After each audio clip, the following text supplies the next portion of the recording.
But since we don't, and since we have kind of heterogeneous, non-similar companies, it does create a leadership kind of a challenge, because you have to know a lot about a lot of different things. You know what I mean? So you can't really get any different from EOD to medical to transportation to military, police to public affairs. So when you're in the battalion command position, whether you be a battalion staff or the battalion commander, you have to kind of know a lot about a lot of different things. So that's definitely a leadership challenge. I started out in the Marine Corps, actually. I was in the Marine Corps from 1997 to 2005. I was not EOD when I was in the Marine Corps. I was intelligence. I was part of the second Marine Intel Battalion, and there was a Marine Air Group 26 intelligence, and then from there I went to a helicopter squadron, HM 266, and then we went on a Marine Expeditionary Unit, the 24th View, and we did a new rotation in the Mediterranean, which kind of segued into the invasion / occupation of Kosovo back in 1999. And obviously, post-Cold War, pre-9/11, that was kind of a big deal.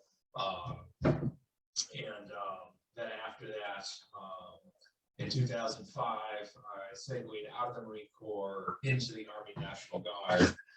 So they have this thing called AGR, which is Active Guard Reserve, to where you're basically a full-time, or you're like a de facto active duty full-time soldier, but you're assigned to a respective National Guard state.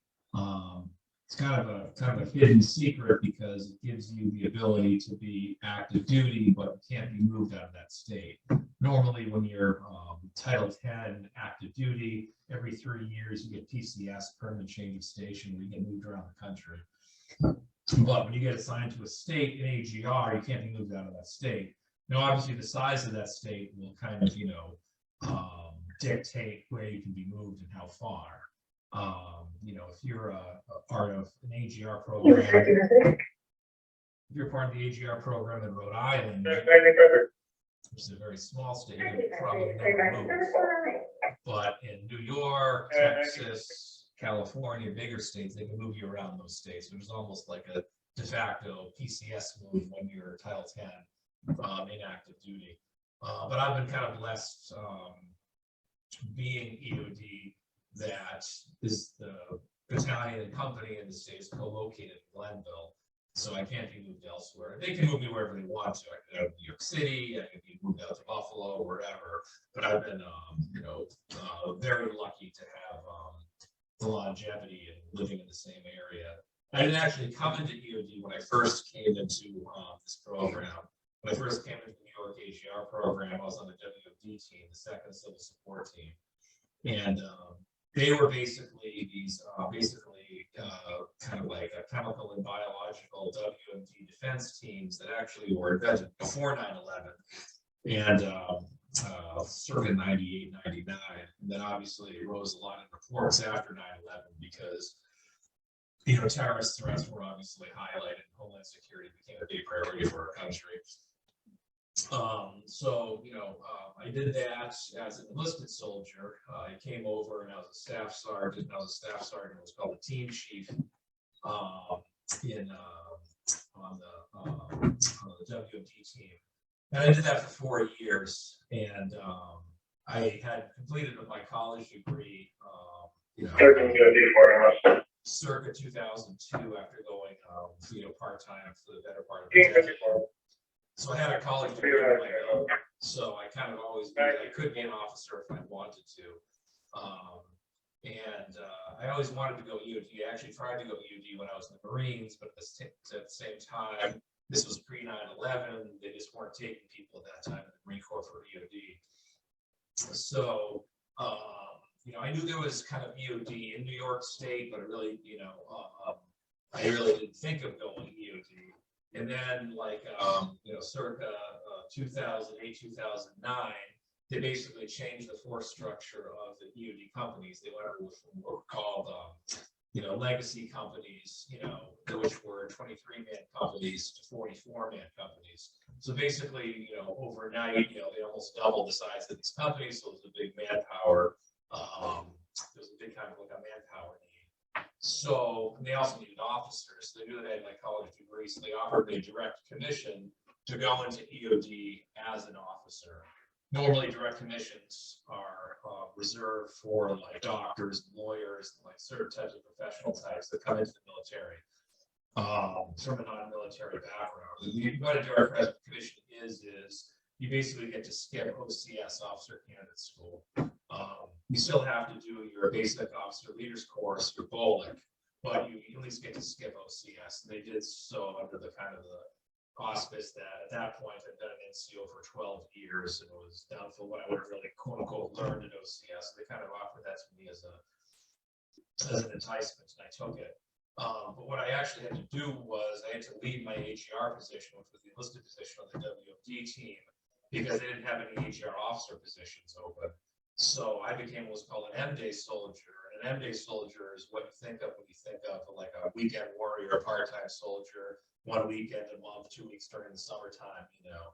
And those are not full-timers. So I kind of left the coveted HR position, you know, just on the chance that I could get an HR officer job. And it was a very calculated risk. I didn't really realize at the time how difficult it is getting AGR officer jobs. And what ended up happening was when I was commissioned as an officer, I still had to go to BOLIC. I still had to go to EOD school phase 1 and phase 2. And which basically is 18 months. But when you're doing that, you're on an active duty status. You're in a full-time status.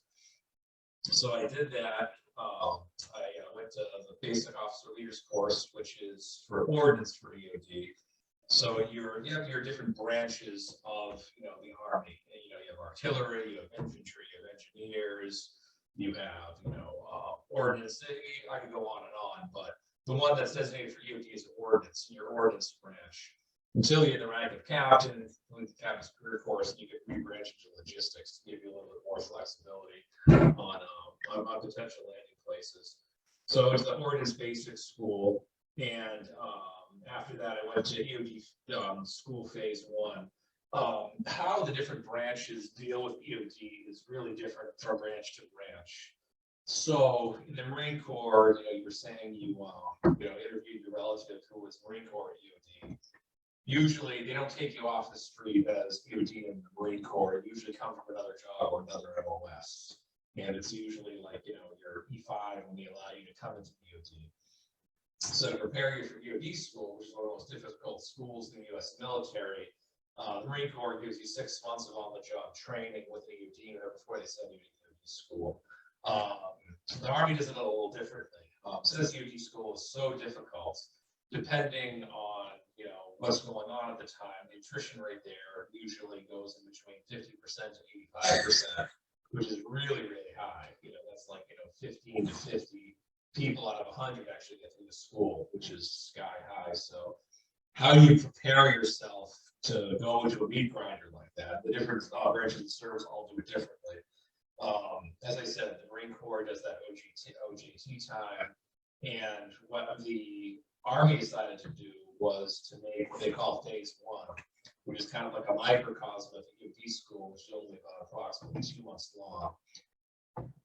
The reason why this is a big deal is because the EOD school is actually a Navy school. All branches of service go to this Navy school for EOD. And the other branches that aren't Navy have to pay the Navy per soldier, per Marine, per airman that they send. And it costs approximately like $250,000 to send one of your servicemen to this school. And since the attrition rate is so high, if they flunk out, they don't get their money back. So having some type of preparatory program benefits them because it prepares you to go to the school. The attrition rate is still extremely high, but imagine what it was if they didn't have any type of preparation for OJT in the Marines or the EOD school phase 1 in the Army. So I did the phase 1, graduated from that, I went to the real EOD school. The phase 1 was in Redstone Arsenal. Now it's at Fort Lee in Virginia. And then EOD school itself is at Naval Air Force Base down in Florida, which is like in the Destin, Florida area. And then I went to EOD school. It was by far the most difficult thing I've done at that point in my career. in the military. Before that, I always excelled at military schools. I'd always like graduated at the top of my class. And I realized very quickly at EOD school that, it was extremely difficult and very arbitrary who got through and who didn't. It wasn't always just who studied the hardest and prepared the most. There's, approximately 40 or 45 practical hands-on exams that you do, with a piece of ordnance or with an IED. And if you, fail that, then you get to take the test a second time. You fail it a second time, you get recycled in training.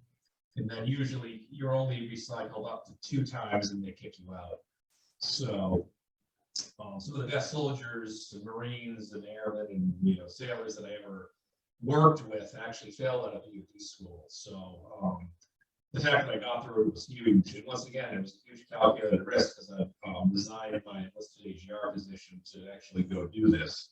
So for the grace of God, I got through EOD school.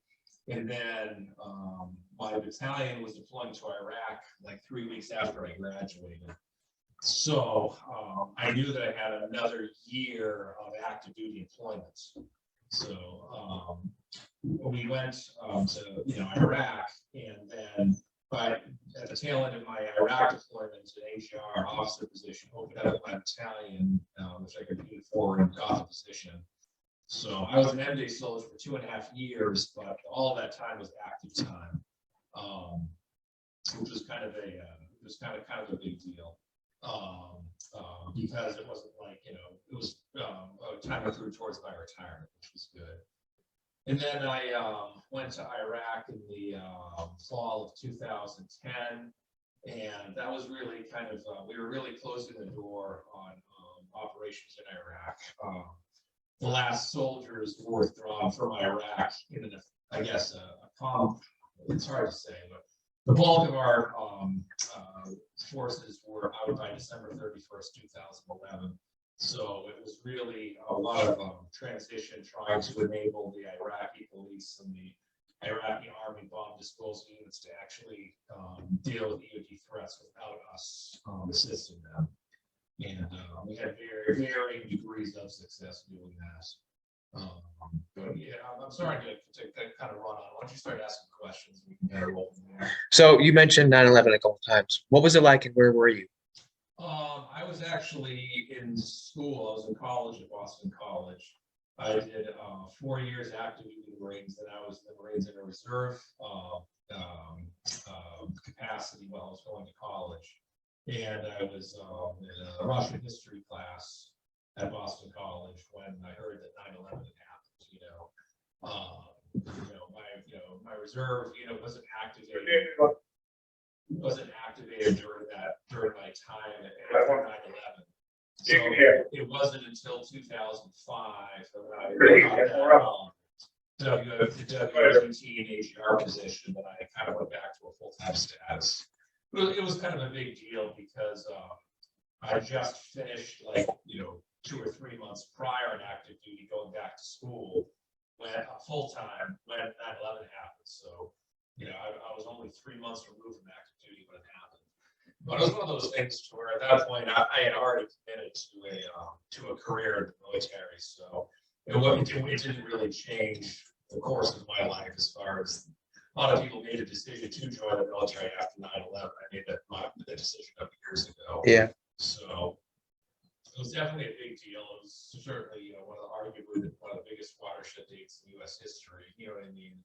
But it didn't really affect my career path per se or my decision to be in the military.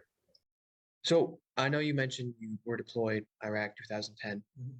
How many other deployments did you do? So I had the Marine Expedition Unit, 24th Marine Expedition Unit in the invasion of Kosovo prior to that, and that was in the Marines. So I had the 2010 to 2011 deployments, and then my battalion was slated to go to Afghanistan in 2018.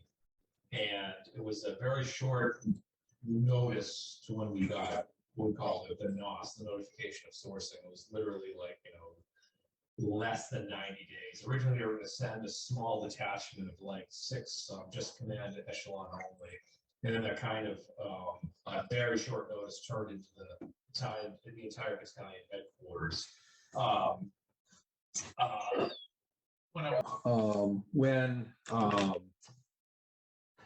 Basically at the end of 2017, I've been with the same unit for going on almost 7 years at that point. Normally every 3 years when you're active duty, you go to a different unit. So I had been there a long time. And even by EOD standards, it had been a long time. So every so often, you're supposed to do what's called a broadening assignment, where you go do another job that's outside of the job that you normally do. It's kind of like for career progression to kind of like, get you, time doing something that you're not familiar with. I was selected to be a battle captain of the J33, which is current operations for New York State, which is at the state headquarters in Latham. When you talk about like the different sections that you work in, in different headquarters, leadership positions, like the one section is administration, the 2 sections intelligence, the 3 section is operations, 4 sections supply, 5 sections planning, 6 sections communications. And at a battalion level, it's like S1, S2, S3, and they retain that kind of S designation at the brigade level. But then when you get to a division level, it's called like G1, G2, G3. If you have a joint command, which is a command with more than one branch of service, it's J1, J2, J3. And because there's Air Force working over at the state headquarters, because we have an Air National Guard and an Army National Guard, it was the J3 that I worked with. So I had been designated for the broadening assignments, and I was already over there when our notification source came down, and everyone was going to Afghanistan deployment. So that was really tough for me because I've been training with these guys since the Iraq deployment, and I kind of missed the Afghanistan deployment. But at that point, I was already by broadening assignments, and they weren't going to pull me back on short notice, which was tough. So I did miss that Afghanistan deployment because I was on my broadening assignments. And then in early 2019, I went back as the S3 actual, which is a major position, and I was promoted from captain's major in 2019. And that is setting myself up to be what's called the AO, the administrative officer, in charge of all the full timers for the entire battalion. And then we got another notification of sourcing, but on a more normal timetable, where you get told, like, 18 months out, you're going to deploy, that we're going back to the Middle East. So we ended up going to Kuwait in 2021, and what we were in charge of was basically all Army EOD and CENTCOM, which is Central Command, which is pretty much all of the Middle East. Normally, that level of command is a group level of command, not battalion level of command. But because they've been streamlining EOD within the last probably at least 5 years or so in that part of the world, it became a battalion command.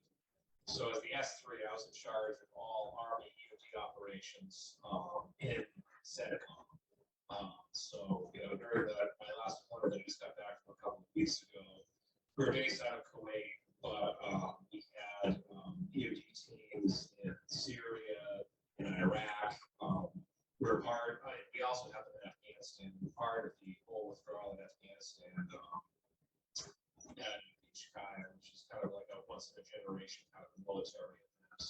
And we also had a mission in Qatar as well. So it's really all over the Middle East. And that was the most recent deployment that I just got back from. So I've had 3 total deployments. I should have had 4, ended up being 3.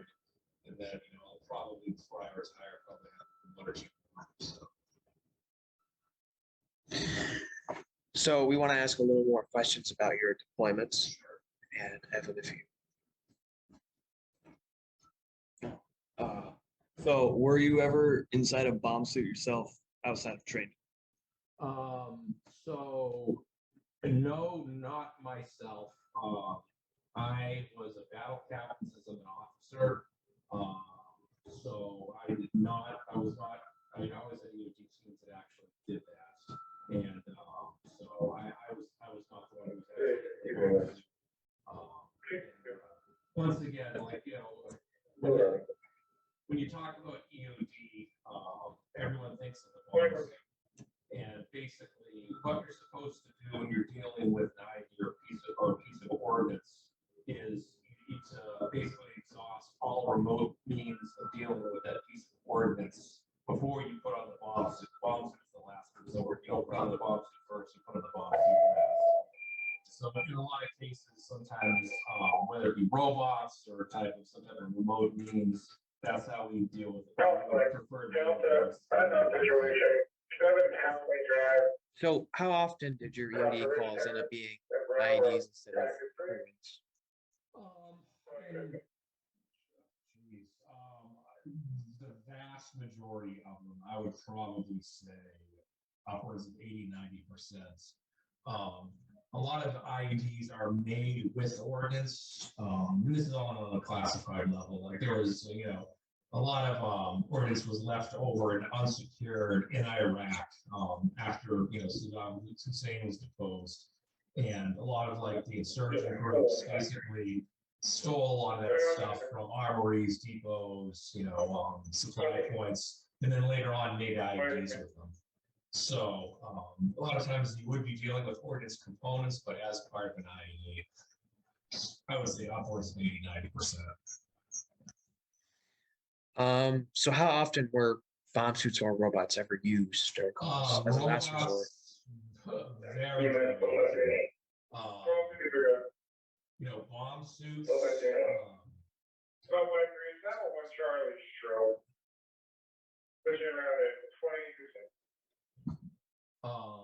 You know, to you know, I would probably say 10–15% maybe.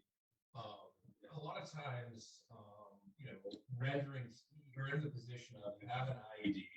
First, you have to figure out whether it's a real IED or not. It's not like either a misidentified IED or what we call hoax IED, where they make it look like an IED, but it isn't. And then you have to ask, why did they do that in the first place? You know,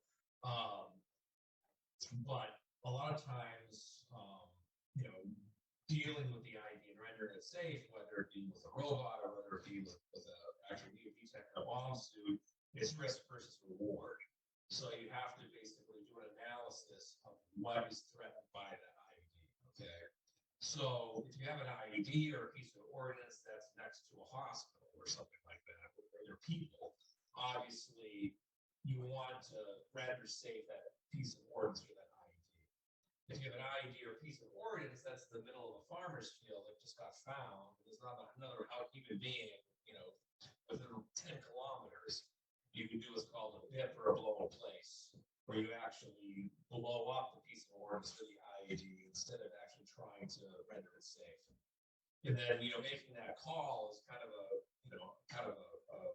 important because just bipping everything or blowing everything in place, although it's the easiest thing to do, there's second and third order effects to it.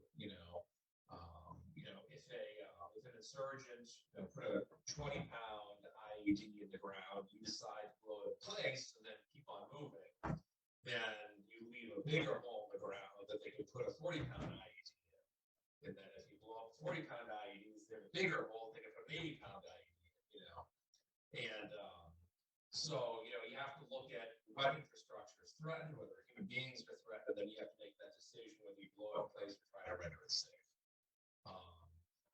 And then when you render it safe, then there's all sorts of other processes for evidence collection, evidence processing, to where you basically try to exploit the device to figure out how the bomb maker made it, how you're going to render it safe in the future, and, you know, hopefully leading to who made it, getting that person basically taken out of the network. I'd like to touch back on the EOD school. So how has the role changed in the last 20 years of being an EOD? So Well, you could definitely say that the focus post 9/11 and during the main heart of Iraq and Afghanistan was that focus went to IEDs from ordnance. During the Cold War, you're dealing with a peer, or we call a near peer, someone like, like the Soviet Union or some other like second or first world country, okay? In most cases, they're not building IEDs, these are established militaries. They're actually making ordnance in factories, and, those obviously in quality and reliability are much higher and greater than an improvised explosive device. But the other thing too is that once you have a factory produced piece of ordnance, then you can actually get like a kind of a dedicated render safe procedure written, like, almost like an instruction manual, how to make this thing safe. Post 9/11, when everything was in Afghanistan, you're dealing with insurgents, what we call coin operations, counterinsurgency operations. The focus went to IEDs. So I would arguably say that US EOD prior to 9/11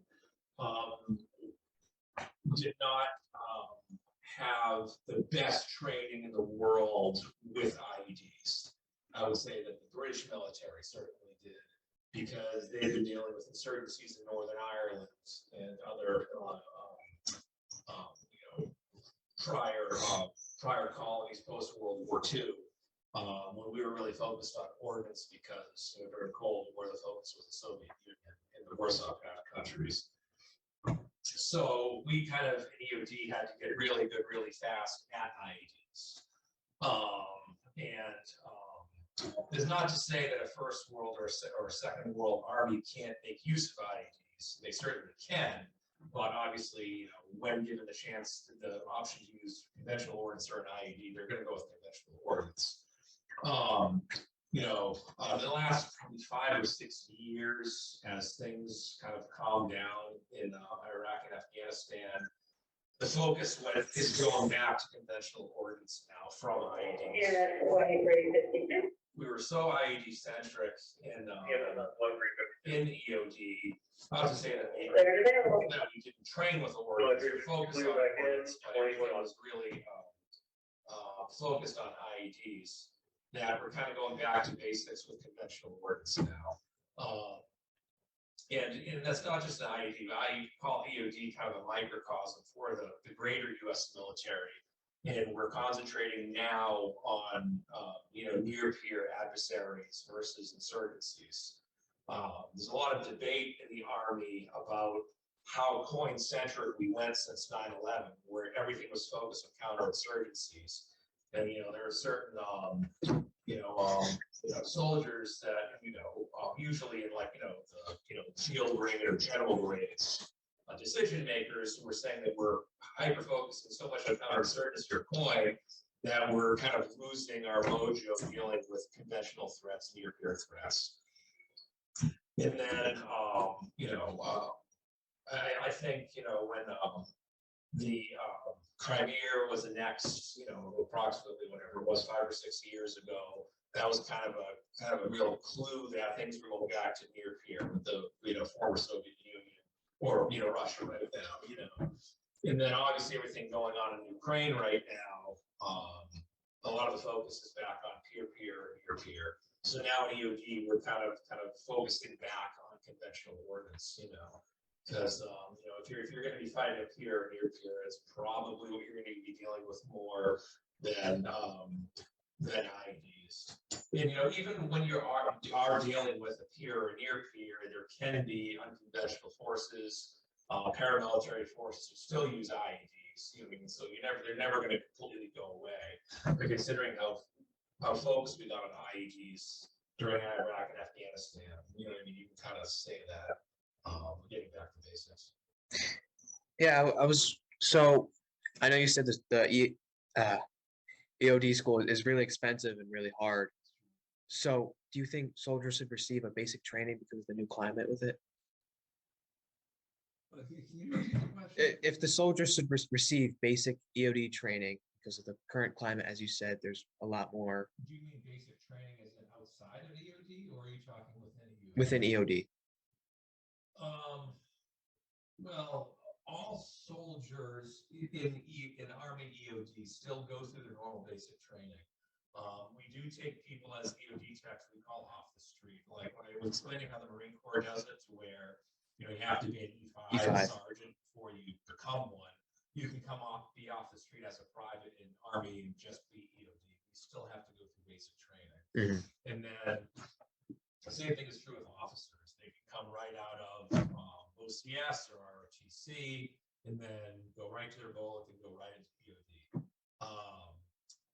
But they still have to do that OCS or that bullet, you know what I mean? So there's always a basic training element to it, Then you have is what you call MOSTs, or guys who come in from other jobs in the military.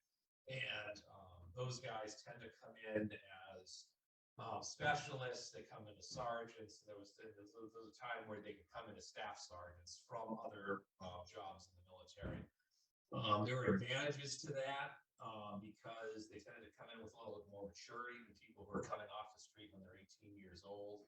And a lot of them had prior leadership experience.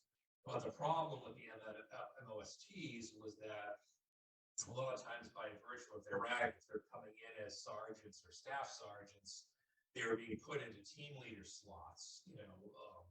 The EOD team, basically the team leader, which is the E6, that is the primary focus. He is the doer. Everything supports that EOD team leader. So if an EOD team leader, is only a team member for a year or two, and they become a team leader, just based on the fact that they came in at a higher rank. A lot of times they were ill prepared for the job. They didn't have the kind of cradle on up kind of mentoring in EOD. So I guess that's how I describe it. Do you have any personal stories you could share by heart? About what? Just your experience in general.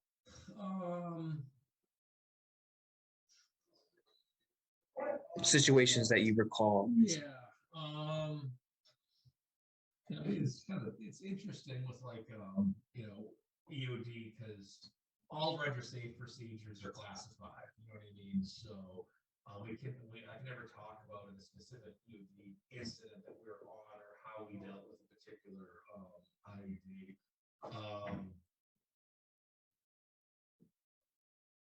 There was one interesting thing that I did. I can talk about on the classified level. Is about the exploitation part of it. When I was in my Iraq deployment, there was the combined exploitation, explosive exploitation cell, which we called CXC, which was kind of like a CSI for kind of EOD. And they were kind of subdivided to different cells of exploitation, like chemical, electronic, biometric. It was kind of like a criminal laboratory to kind of, when an ID was discovered, processing that evidence. And I did a internship for 2 weeks there, and I went back for a second internship later on in the deployment. And that was very, very interesting, because it kind of like brought kind of like the not only the exploitation of devices for our own intelligence, but criminal prosecutions for a lot of the insurgents who were caught. And they are being tried in Iraqi courts, as criminals, as opposed to like military, tribunals and stuff like that, And when we're dealing with Iraq, it was kind of interesting because, what we're used to in American courts, theirs was very, very rudimentary. This was, the 21st century. And they were just kind of like, getting around to accepting fingerprints as evidence. You know what I mean? So going one step further to like DNA and stuff like that was just, completely foreign to them, to say the least. And their job, their court was more similar to the Napoleonic Code, as opposed to our legal system, which is kind of based on common law, which is based on English common law. So like in a legal system like that, it's almost like the judge and the lawyer are combined into one. And the Iraqi judges were obsessed with actually seeing the IED that the person had planted, that we had recovered, and which presented an interesting kind of thing, because we would have to render it safe and make sure it's inert, not dangerous anymore before it would be allowed in court. It would almost be like a U.S. court where you would have to show the gun that you shot somebody with and the bloody knife you stabbed somebody with.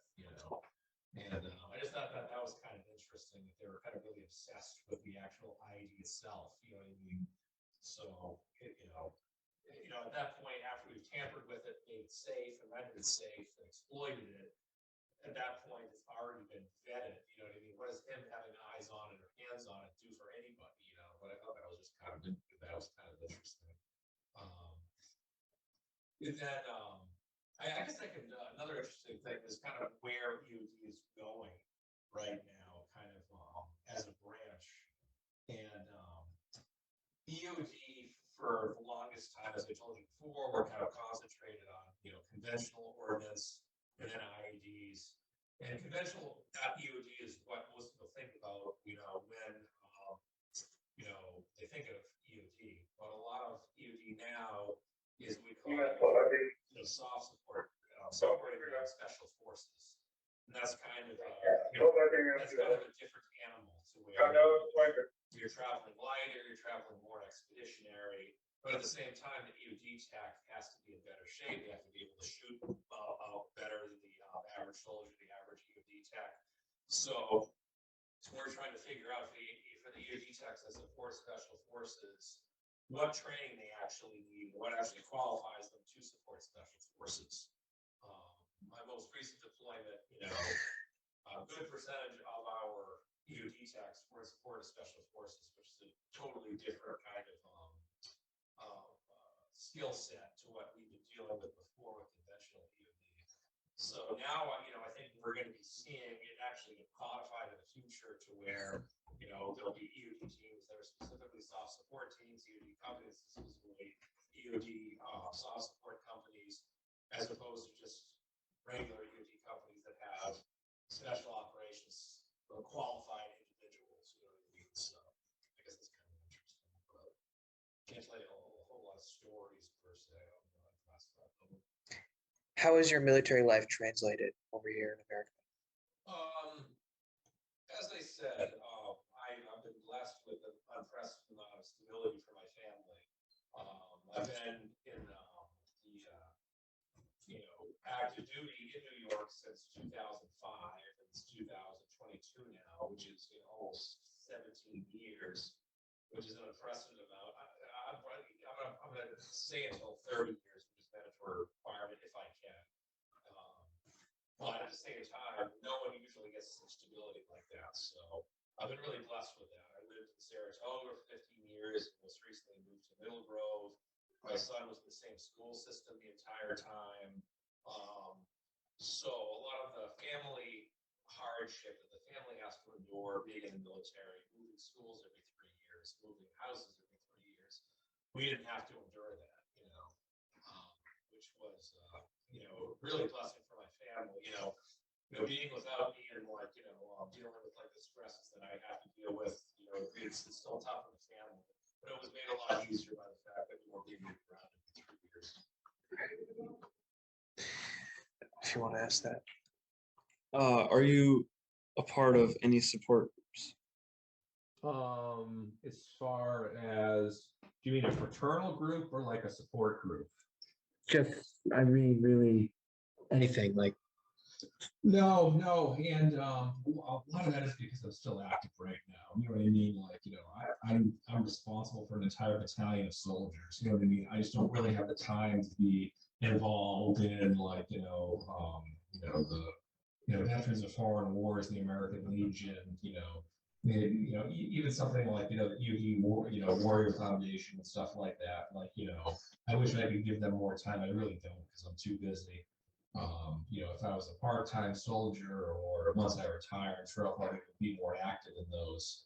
But, you know, there's not enough, being active duty right now, there's not enough hours in the day to deal with my regular work responsibilities, never mind. I don't have any more questions. Okay, yeah, if you want to follow up with me about anything, we can certainly, I'm always here for you. Yeah, this was awesome. Thank you, sir. By all means. Thank you.